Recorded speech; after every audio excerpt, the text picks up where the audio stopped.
නෝනා ආච්චිට එකක් දෙමුද? අනේ මගේ බල්ලවත් කන්නේ ඔය බිස්කට්.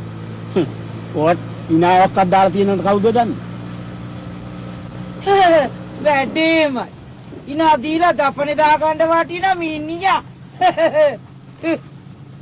මේ එකක් කමු මහත්තයා. මට ඕනේ. මහත්තයාට බඩගිනි නැද්ද? නැත්නම් නෑ.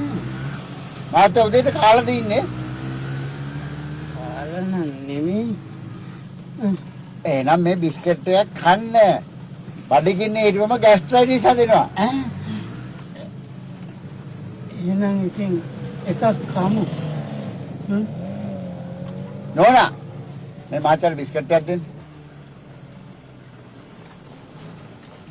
මහත්තයා කන්න බිස්කට් එකක්. තමුසේ දෙනේ හින්ද මට නොකද්ද? නමුත් ඉතින් කන්න මන් දන්නේ. තමුසේ මට හරියට කරදර කරනවානේ. දෙනවා. බලාගෙන වලට බීත් දාලත් දන්නේ ත්‍රිවිල් අයියා. ඔය නෝනාගෙනුයි මහත්තයාගෙනුයි මම පොඩි ප්‍රශ්නයක් අහන්න. අය ඔය දෙන්න දික්කසාද වෙන්නේ? මට දික්කසාද වෙන්න ඕන කමක් වෙලා නෑ. ඔය උන්ද තමයි දික්කසාද වෙන්න දකලා. අර මොකද? වයසට ගියත් මගුල් විසේ ගිහිල්ලා නෑ අයියා. උනාගේ විසේ ගියත් උසේ කියලා කියන්නේ. ඔය ඔෆිස් එකේ මොකද සුකුරුත්තමක් කරේ ගාගෙන. දවසක් ෆිල්ම් එකක් බලන්න යනකොට මගේ අතටම ආවු වුණා.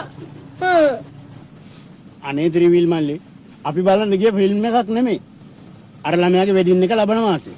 ඉතින් ඒකට ඒ මගුලට හෝල් එක බුක් කරන්න ගියේ මම ඒ ළමයාත් එක්ක.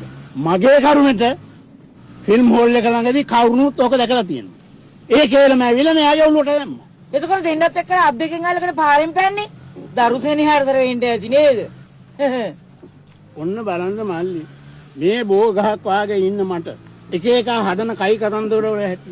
ඒ දැරිවි මගේ අතින් අල්ලගෙන පාර පැන්න බව ඇත්ත. කාහිර උඩ දිනුනත් වාහන විශ්වාසයක් නැහැ කියලා ඒ දැරිවි මගේ අතින් අල්ලගෙන පාර පැන්න. දැන් ඔකට අපේ උන්දි කියනවා මං ඒ දැරිවිත් එක්ක මනමාලකම් කියයි කියලා. මේවා සාධාරණද මල්ලි? මම මේ ත්‍රිවිල් මල්ලිට කියන්නේ මම ජූජක බහුණා වගේ. ඔය මගේ ආලවන්ත මනුස්ස දුවට වා මාරු හදිච්ච වෙලාවේදී මම තෙල් ගාලා ඔට්ටනි වලින් තවලා රෑ නිදි මරලා මම කොච්චර ආදරෙන් හිටියද කියලා දන්නේ මං හිතයි ත්‍රිවිල් මල්ලි.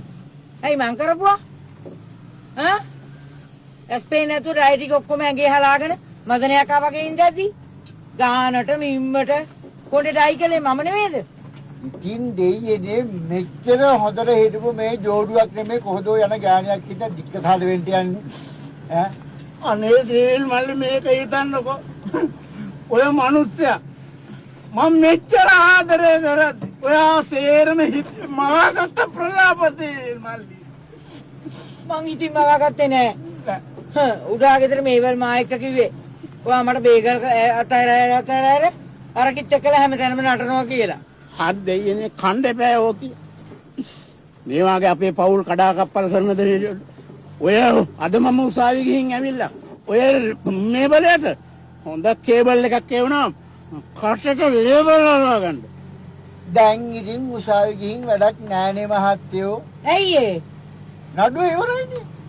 ඒ කියන්නේ ඒ කියන්නේ දැන් දෙන්නටම කාරණාව පැහැදිලිනේ. නෝනාට පැහැදිලි මහත්තයාගේ අර ගෑනු එක්කනාගේ අතර සම්බන්ධයක් නැහැ කියලා. මහත්තයාට පැහැදිලි මේබල් නෝනාට බොරු කිව්වා කියලා. ඒකත් ඇත්ත. ඕනේ නං. ඒ කියන්නේ නඩුවක් නෑ. එතකොට අපි ලාහිර දීපු ඇඩ්වාන්ස් එක? ඒක ඉතින් කපුටන්ට දානයක් දුන්නා කියලා හිතා ගන්න. ඒකත් හරි. ඕනේ. City Hits Dialog Television නාලිකා අංක 19 ඔස්සේ